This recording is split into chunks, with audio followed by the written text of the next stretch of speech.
9. You know, whenever you watch a massive, high-stakes action movie, or maybe if you're playing a really intense video game, there's always this very specific, very intentional moment built into the pacing. Oh, yeah, like a save room. Exactly, Yeah. yes. You've been battling through absolute chaos, right? Explosions are going off everywhere. The tension is just completely redlining. And then just everything stops, the music drops out, the lighting shifts. You stumble into that safe room, or there's this quiet cinematic beat where your character just leans against a wall and breathes. Right, a breather. Yeah, it feels like the cinematic deep breath before the final boss battle, I guess, or the Yeah. calm before the absolute worst part of a storm hits. And as the audience or the player, you desperately need that psychological reset. You know, you need a timeout before the climax. You really do. Because if the narrative intensity just keeps escalating without a break, the human brain simply can't process it anymore. Yeah, you just numb out to it. Exactly. You become desensitized. The stakes lose their meaning completely. You need a moment to anchor yourself, to remember what you are fighting for before the story pushes you over the edge of the final act. Okay, well, let's unpack this, because that exact concept, that necessary anchoring pause, is the entire foundation of what we are looking at today. It really is. Our mission for this deep dive is to decode its granular analysis of Revelation chapter 10. Specifically verses 1 through 11.14. Right. We are jumping right into the middle of the apocalypse to figure out why the end of the world literally takes a timeout. Yeah, and the structural context here is crucial to understanding the entire passage. Okay. In the sequence of judgments described in the book of Revelation, this particular section acts as an interlude. It takes place squarely between the sounding of the sixth trumpet and the seventh trumpet. Okay, so trumpet six sounds, disaster happens, and then pause. Exactly. And the author isn't just taking a random breath here. It is part of a meticulously designed pattern. I noticed that in the source notes, actually. It points out that this pause between the sixth and seventh trumpets, it directly parallels other interludes in the text. Yes. There's a pause between the sixth and seventh seals in Revelation chapter 7, and then another one later with the bowls in Revelation 16. Right, so it's structural. Yeah, so this is a recurring theme. The narrative hits the brakes right before the seventh and final strike of each series. But why? I mean, if you are documenting the literal unraveling of the earth, why keep hitting pause? Well, the document lays out the theology behind this very clearly. These interludes, they serve a highly specific psychological and spiritual purpose. Okay. They are meant to reassure God's people during the unimaginable chaos of the apocalypse. Reassurance. Right. Think about what is happening in the narrative leading up to this point. It's bad. It is global destruction. Yeah. It's terrifying. So the interludes serve as a direct reminder to the reader and to the prophet John, who is experiencing the vision, that God controls all events. Right. He's still in charge. He controls their outcomes. And above all, he will keep each of his promises to them. Wow. Okay. This interlude is an anchor, placed exactly where it is to prepare John and the readers for the horrors of that seventh trumpet. Which is the worst one, right? Which is established as the most devastating of them all, yes. So it's basically a reminder that the chaos isn't actually chaotic. Exactly. Someone is still holding the reins. And to deliver this reminder, John doesn't just, hear a disembodied voice. No, he gets a visual. A huge visual. He sees someone step onto the stage, a colossal messenger coming down out of heaven. Yes. And I have to say, the visual imagery here is absolute sensory overload. It's intense. Imagine the sheer scale of this entity. You've got weather systems like clouds and a rainbow wrapping around someone who's radiating light like the sun. And he's standing on literal pillars of fire. This isn't just an angel. I mean, this is a walking manifestation of atmospheric and divine power. Yes, it is. So I have a question. With a face shining like the sun and wearing a rainbow, is this actually just Christ in disguise?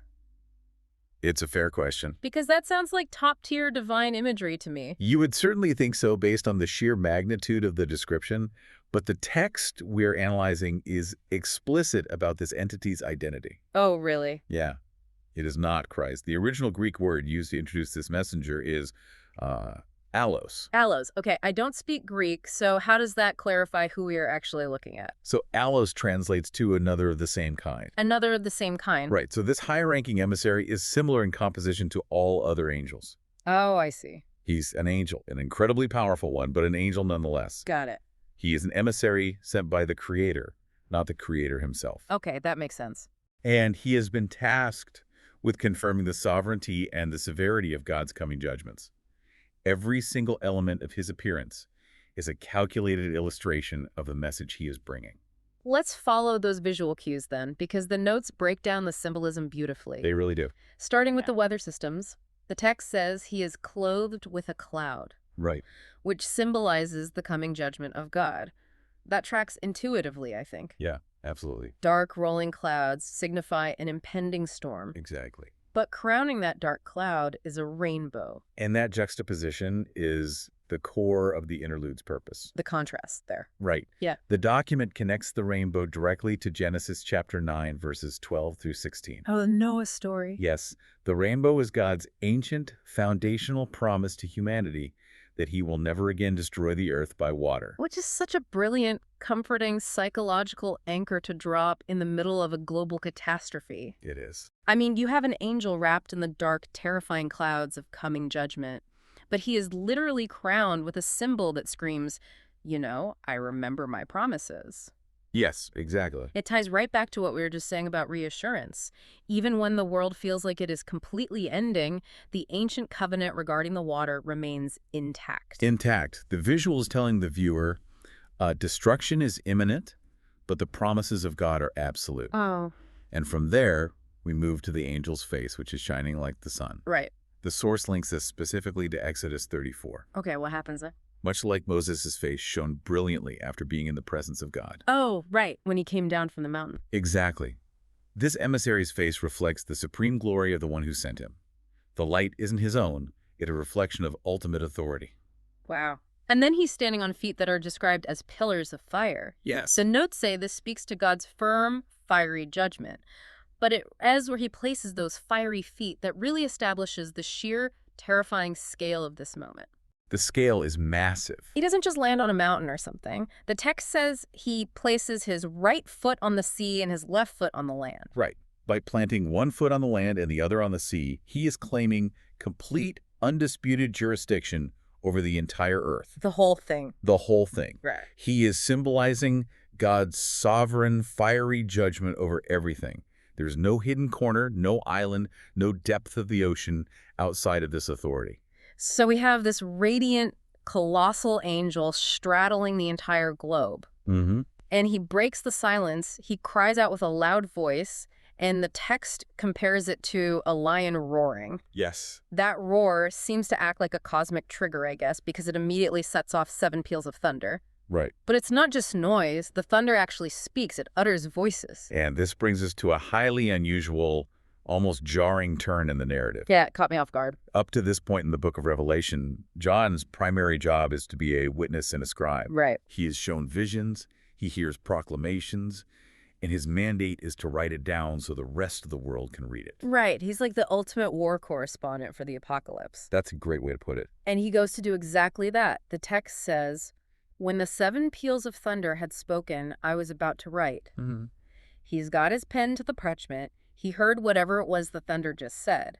But before he can scratch down a single word, a voice from heaven completely shuts him down. Stop writing. Yeah, the voice says, seal up the things which the 7 peals of thunder have spoken and do not write them. It's wild. Wait, if the whole point of the book of Revelation is to reveal, right there in the title, why censor it? It's a paradox. Why give a prophet a vision just to tell him to put his pen down? That is the theological tension of this entire sequence. A piece of the prophetic puzzle is deliberately, explicitly hidden from humanity. But why? Well, the notes suggest we don't know the definitive reason. It could be that the words of the 7 thunders describe judgments so horrifying that humanity simply couldn't bear to read them. Oh, man. Or perhaps they represent truths that are simply too critical, too uniquely divine for humanity to know at this juncture. Uh-huh. But the overarching takeaway is that they will remain hidden until God chooses otherwise. It's just wild to think about an omniscient narrator actively redacting a document in real time. Right, censoring his own book. Yeah. But the angel standing on the earth doesn't let that tense silence linger. No. He lifts his right hand to heaven, and he swears a massive oath by the creator of heaven, earth, and sea. And his proclamation is absolute. He says, there will be delay no longer. The clock has officially run out. Wow. God's patience, which has been extended through the previous judgments, is exhausted. The interlude, this final pause we've been analyzing, is the very last breath. The final save room. Yes. The angel declares that in the days of the voice of the seventh angel, which the notes clarify is the seventh trumpet, and encompasses all the final, devastating 7 bowl judgments. Right, the end. In those specific days, the mystery of God is finished.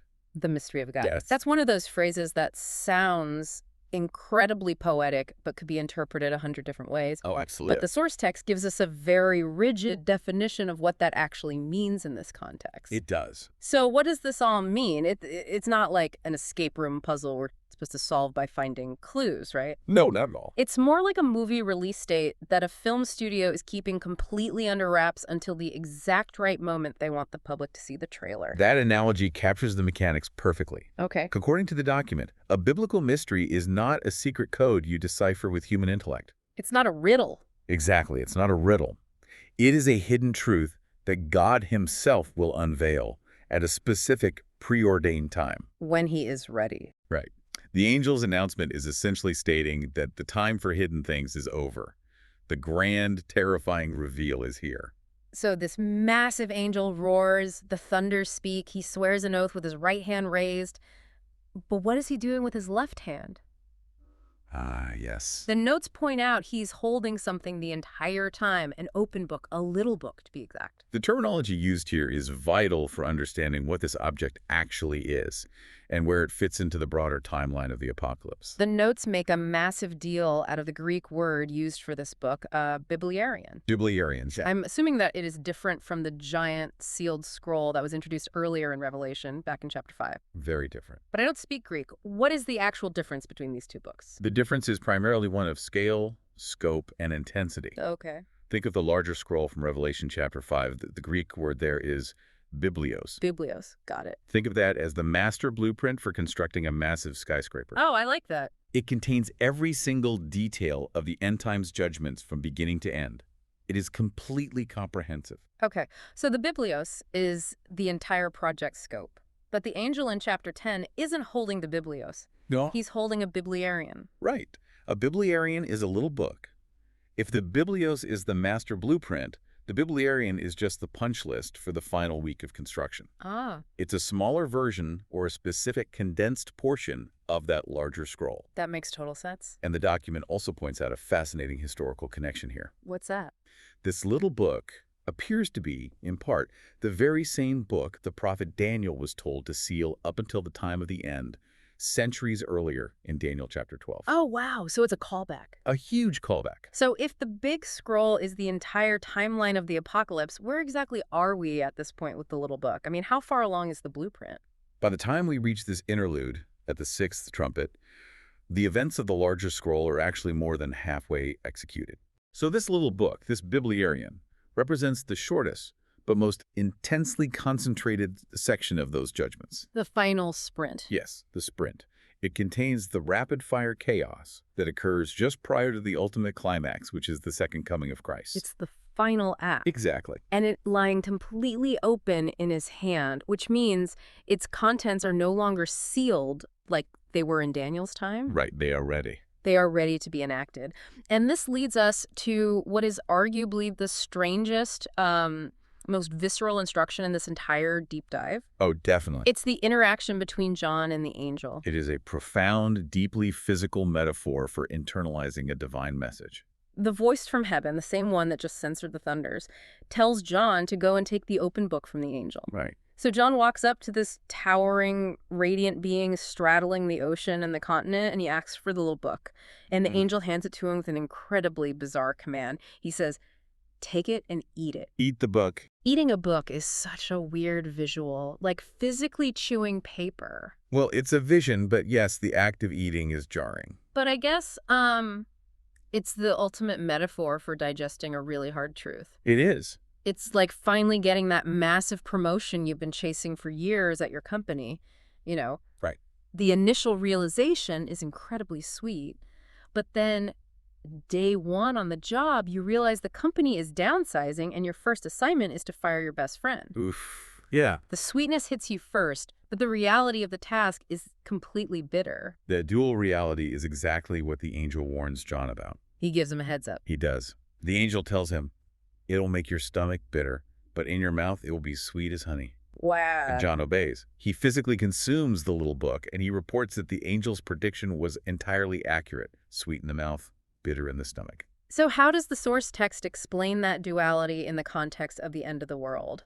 Well, What makes an apocalyptic document sweet? because the ultimate culmination of the events in this little book is the return of Christ Oh, right. and the establishment of the peace of his messianic kingdom. Okay, yeah, that is sweet. For a believer like John, who has been exiled, persecuted, forced to watch the suffering of his people, the promise of that final ultimate resolution is as sweet as honey. Yeah, of course. It is the victory he has been hoping for his entire life. The finish line is finally in sight, Yes. but then it hits his stomach. The digestion process begins. The reality of what it takes to get to that finish line sets in. And that is the profound bitterness. Yeah. Because in order to reach that sweet, peaceful resolution, the remaining contents of the little book must be poured out on the earth. Right, the final judgments. The bitter reality is the impending total destruction of the present earth and the devastating fate of the followers of the Antichrist. It's horrific. John isn't just reading about this destruction.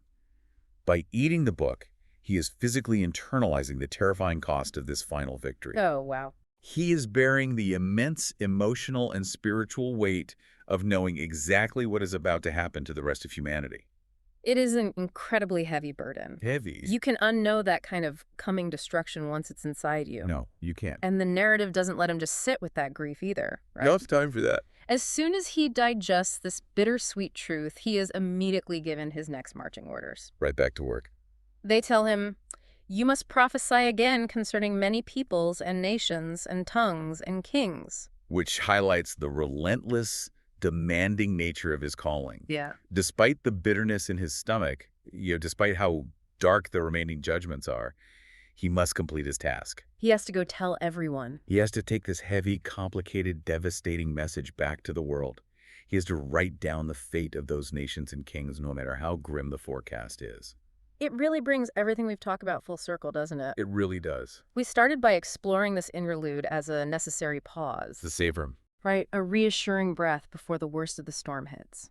And when you look at the mechanics of how it's done, the reminder of the rainbow and the water covenant, the declaration that the mystery is ending, the honest acknowledgement of both the sweet victory and the bitter destruction, it is an absolute masterclass in providing a theological anchor. Perfectly said. It tells the reader, yes, the seventh trumpet is going to be unimaginably horrifying, but it is not accidental. Right. The Creator is sovereign over the land and the sea. He remembers his promises, and the final chapter is already written. It provides essential context for the suffering. Yeah. And even if we step outside the literal apocalyptic framework, the human psychological need for that kind of reassurance is universal. Oh, totally. We all need to know that there is a purpose behind the pain and that a definitive promised end to the chaos is actually coming. It's true. I mean, you don't have to be facing the literal end of the world to appreciate the value of a reassuring pause before you have to face a difficult final act in your own life. No, you don't. But this raises a final important question, though, based on a thread in this text we explored earlier. Oh, what's that? We talked at length about John being commanded to seal up the voices of the seven thunders. Right, the censorship moment. God deliberately silenced a portion of the revelation. Yeah. It makes you wonder, what does it mean that an omniscient God explicitly censors a part of the apocalypse from humanity? In an age where we feel completely entitled to have all the answers, all the data, and all the foresight at our fingertips. Right, we want to know everything. Exactly. How do we handle the realization that some ultimate truths are purposely kept hidden from us? That is a phenomenal question to leave hanging in the air. How do we sit comfortably with the unknown when the universe explicitly tells us to put our pens down? Right. It is definitely something to mull over the next time you find yourself demanding to know how everything is going to play out. Thanks for taking this deep dive with us today. 9.